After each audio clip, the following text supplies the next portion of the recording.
আজকের ক্লাসে আমরা দেখব assertive two exclamatory. Assertive two exclamatory দেখব আজকে। এখন প্রশ্ন হচ্ছে এক্সক্লেমেটরি এইটার মানে কি? এটার মানে কি? এটার মানে হচ্ছে বিস্ময়সূচক বাক্য। ওকে, বিস্ময়সূচক বাক্যের ক্ষেত্রে তোমার বাক্যের শেষে এরকম এক্সক্লেমেশন চিহ্নটা থাকবে। বুঝছো? এই বেসিকগুলো তোমাদের ক্লিয়ার থাকতে হবে যে এক্সক্লেমেটরি সেন্টেন্সের ক্ষেত্রে আমাদের এই এক্সক্লেমেশন বা বিস্ময়সূচক যে চিহ্নটা এটা অবশ্যই বাক্যের শেষে থাকবে। এই বেসিকগুলা মাথায় রাখবা। যেমন ইন্টারোগেটিভ সেন্টেন্সের ক্ষেত্রে কি দেখছিলাম, ইন্টারোগেটিভ যে চিহ্নটা, প্রশ্নবোধক যে বাক্যটা, ওইটা বাক্যের শেষে কিন্তু ছিল। বুঝছো? এখন আমাদের আজকের ক্লাসে কি বলছে? বলছে যে অ্যাসার্টিভ টু এক্সক্লেমেটরি করো। অ্যাসার্টিভ বলতে অ্যাফার্মেটিভ সেন্টেন্স বা স্টেটমেন্ট সেন্টেন্স। অ্যাসার্টিভ সেন্টেন্স হচ্ছে যেই সেন্টেন্সের স্ট্রাকচারটা হচ্ছে সাবজেক্ট, হ্যাঁ, সাবজেক্ট দেন কি থাকবে, ভার্ব প্লাস অবজেক্ট থাকবে। এটা হচ্ছে তোমার অ্যাসার্টিভ সেন্টেন্সের বৈশিষ্ট্য। সাবজেক্ট ভার্ব অবজেক্ট থাকবে। বুঝতে পারছো? সবসময় অ্যাসার্টিভ সেন্টেন্সের বৈশিষ্ট্যটা মাথায় রাখবা যে সাবজেক্ট ভার্ব অবজেক্ট মিলে হয় তোমার অ্যাসার্টিভ সেন্টেন্স। আর ইন্টারোগেটিভ সেন্টেন্সের বৈশিষ্ট্যটা কি? সবগুলা বৈশিষ্ট্য বা স্ট্রাকচার মনে রাখার দরকার নাই, জাস্ট এতটুকু মনে রাখবা যে এই তোমার সামনে হবে অবজালারি ভার্ব বা ডব্লিউএইচ ওয়ার্ড আর শেষে হবে ইন্টারোগেটিভ একটা চিহ্ন, শেষ। বুঝছো? আর আমাদের কি মনে আছে আমরা যে ন্যারেশন করছিলাম অপটেটিভ সেন্টেন্সের বৈশিষ্ট্য কি? অপটেটিভ বলতে কি বোঝায়? প্রার্থনা বোঝায়। প্রার্থনার ক্ষেত্রে আমরা কি দিব? প্রার্থনার ক্ষেত্রে আমরা মেই দ্বারা স্টার্ট করব। মেই দ্বারা বোঝাই প্রার্থনা, এতটুকুই। আর ইম্পারেটিভ আরেকটা বিশেষ বৈশিষ্ট্য, ইম্পারেটিভটার ক্ষেত্রে আমরা ইম্পারেটিভ সেন্টেন্সটা বুঝবো কিভাবে? ইম্পারেটিভ সেন্টেন্সটা বুঝবো হচ্ছে তোমার এই সেন্টেন্সটা শুরু হবে ইউ দ্বারা। ইউ দ্বারা শুরু হইলে ওইটা ইউ না, সেন্টেন্সটা শুরু হবে ভার্ব দ্বারা। ভার্ব দ্বারা শুরু হইলে এটা হবে কি তোমার ইম্পারেটিভ সেন্টেন্স, অথবা লেটাস দ্বারা শুরু হলেও বোঝায় কি ইম্পারেটিভ সেন্টেন্স। বুঝতে পারছো? সপ্তম থেকে দশম শ্রেণীর ছাত্রছাত্রীরা মাত্র 850 টাকা ইংরেজি, গণিত এবং বিজ্ঞানের কোর্সগুলো করতে পারবেন। তো সপ্তাহে 4টি লাইভ ক্লাস, রেকর্ডেড ক্লাস এবং পরীক্ষা। প্রতিটি অধ্যায়ের টাইপ ভিত্তিক প্রশ্ন। 2013 থেকে 2024 সাল পর্যন্ত বোর্ড কোশ্চেন। অধ্যায় শেষে পাবেন কমপ্লিট নোট, যেখান থেকে 95% কমন পাবেন।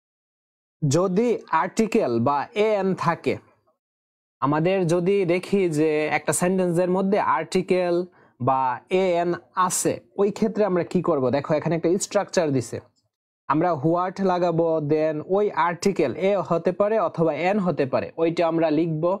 দেন ভেরি গ্রেট, এক্সট্রিমলি, রিয়েলি এর পরের অংশ আমরা দিব। দেন সাবজেক্ট এবং কি দিব? ভার্ব দিব, এবং সবশেষে এক্সক্লেমেশন চিহ্নটা দিব। ওকে, আচ্ছা আমরা একটা প্র্যাকটিস করি, দেন বুঝতে পারবো। এই যে ইট is a very lovely place, কি বলছে? এক্সক্লেমেটরি বলছে, হ্যাঁ, এক্সক্লেমেটরি করার জন্য। তো আমাদের ব্র্যাকেটের মধ্যে দেওয়াই থাকবে, ফুল ফর্মে দেওয়া থাকতে পারে, আবার এরকম আমার মতো সংক্ষিপ্ত ফর্মে দিতে পারে, আবার বলতে পারে মেক ইট এক্সক্লেমেটরি। ওকে, এভাবে থাকবে। তো আমরা এখানে যে সেন্টেন্সটা আমরা দেখব, সেন্টেন্সটার মধ্যে দেখব যে এ অথবা এন আছে কিনা। যখন আমরা ব্র্যাকেটে দেখবো আর এক্সক্লেমেটরি বলছে করার জন্য, তখন আমাদের মাথায় এই রুলসটা থাকবে যে আর্টিকেল এ এন আছে কিনা। হ্যাঁ, আর্টিকেল দেখো এ অথবা এন কিন্তু আছে, তো এ এন থাকলে আমরা কি দিব? নিয়ম, আমাদের রুলসের নিয়ম হচ্ছে হোয়াট লিখবো, দেন ওই আর্টিকেলটা বসাবো। এখানে আর্টিকেলটা কি আছে? এ আছে, এটা লিখলাম। তো হোয়াটে তারপর কি বলছে? ভেরি গ্রেট, এক্সট্রিমলি, রিয়েলি এর পরের অংশ। তো এখানে ভেরি আছে, ভেরি আমরা বসাবো না, এর পরের অংশ কি আছে? পরের যে অংশটা ওইটা সবটা লিখে দিব।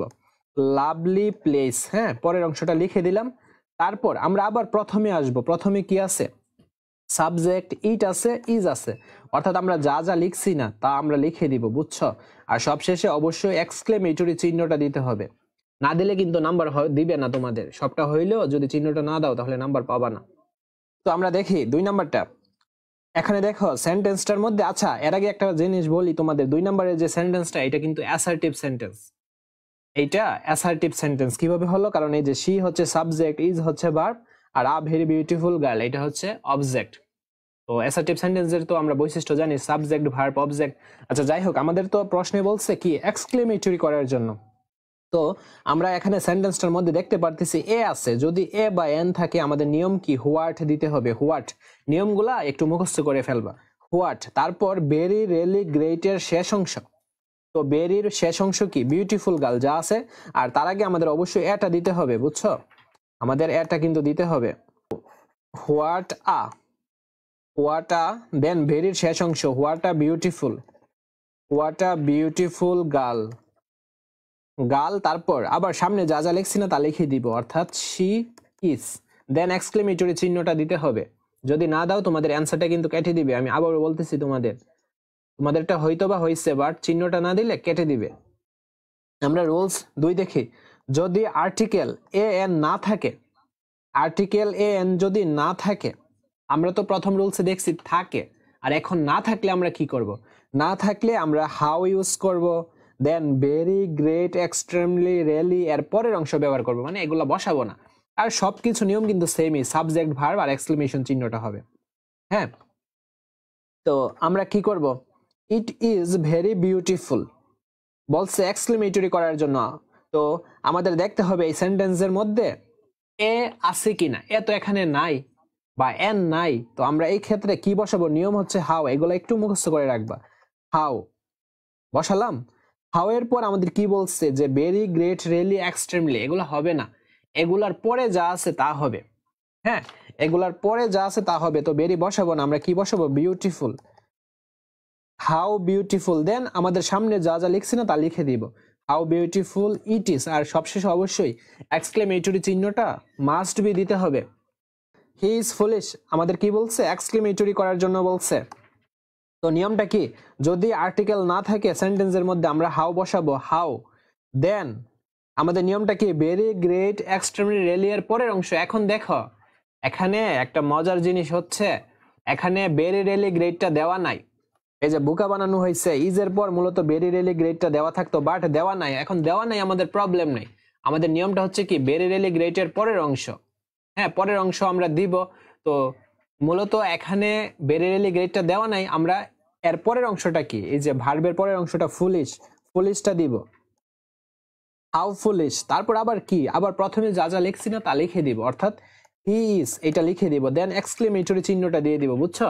তোমাদের পরীক্ষায় যদি পরীক্ষা যদি হার্ড হয় তখন এইভাবে মূলত করবে, তখন তোমরা হয়তো অনেক সময় বোকা বনে যাইবা যে এটা কিভাবে। আমরা তো শিখাইছি যে ভেরি, রিয়েলি, গ্রেট এগুলা থাকে, বাট এখানে নাই। কিন্তু আমাদের এগুলা বুঝা কইরা প্র্যাকটিস করে দিয়ে আসতে হবে, বুঝছো? আমাদের প্র্যাকটিসের উপর নির্ভর করবে। আচ্ছা, তারপর আমরা রুলস 3টা শিখে রাখি। রুলস 3 মূলত পরীক্ষায় আসে না, যদি আইসা যায় তো তার জন্য আমরা শিখে রাখবো। এটা তো ইজি, হ্যাঁ, ইজি একটা রুলস। এই যে দেখো, আই উইশ থাকলে ইফ হয়, অনেক সময় হ্যাড হয়। এখন ইফ কোথায় হয় আর হ্যাড কোথায় হয় এটা আমি তোমাদের বুঝাই দিব। তো আমরা মূলত এই কনসেপ্টটা ক্লিয়ার রাখি। আই উইশ থাকলে আমরা ইফ দিয়ে দিব, আর সবটা যেভাবে আছে এভাবে হয়ে যাবে। আই উইশ আমার ইচ্ছা আই ওয়ার এ মিলিয়নিয়ার, আমি মিলিয়নিয়ার হব, লাখপতি হব। হ্যাঁ, মিলিয়নিয়ার। তো এক্সক্লেমেটরি চিহ্নটা অবশ্যই দিতে হবে, কারণ এখানে এক্সক্লেমেটরিটা বলছে। আচ্ছা, এখন 2 নাম্বারটা দেখো। 2 নাম্বারটা দেই তোমাদের। আই উইশ আছে, তো আই উইশ দেখে যে আমরা ইফ দিব এমন না, কারণ আমাদের নিয়ম আছে হ্যাডও বসতে পারে। এখন হ্যাডটা কোথায় বসবে? যদি দেখো যে সেন্টেন্সের মধ্যে হ্যাড আছে তখন আমরা অবশ্যই হ্যাডটা ইউজ করব। আই উইশের বদলে কি ইউজ করব? আমরা হ্যাডটা ব্যবহার করব। ওকে, তো আই উইশের বদলে হ্যাড দিলাম, কারো প্রবলেম নাই।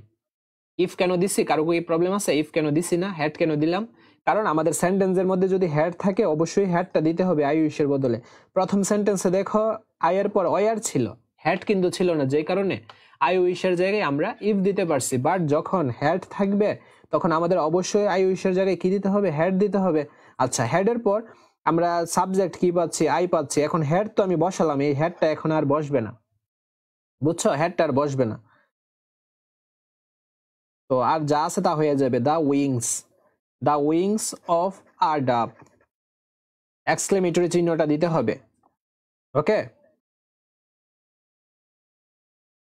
আচ্ছা, রুলস 4-এ যাই। It is a matter of joy that যদি থাকে তাহলে আমরা হুররেই দিব।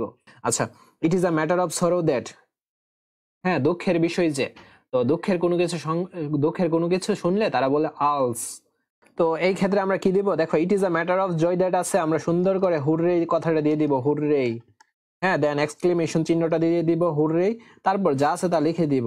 এই যে we have won the game, as a game. Okay, তারপর it is a matter of sorrow that, এখানে ম্যাটার অফ সরো দ্যাট আছে, তার মানে দুঃখ বুঝাইছে, তো আমরা কি দিব আলস, আলস তারপর যা আছে তা দিয়ে দিব যে ইউ, হ্যাঁ ইউটা অবশ্যই ক্যাপিটাল লেটার হবে আর ডাব্লিউটা ক্যাপিটাল লেটার হবে। You have lost your phone, ঠিক আছে, এক্সক্লেমেশন চিহ্নটা, সরি এক্সক্লেমেশন চিহ্ন তো একবার দিলামই, তো পরে আর দেওয়ার দরকার নাই।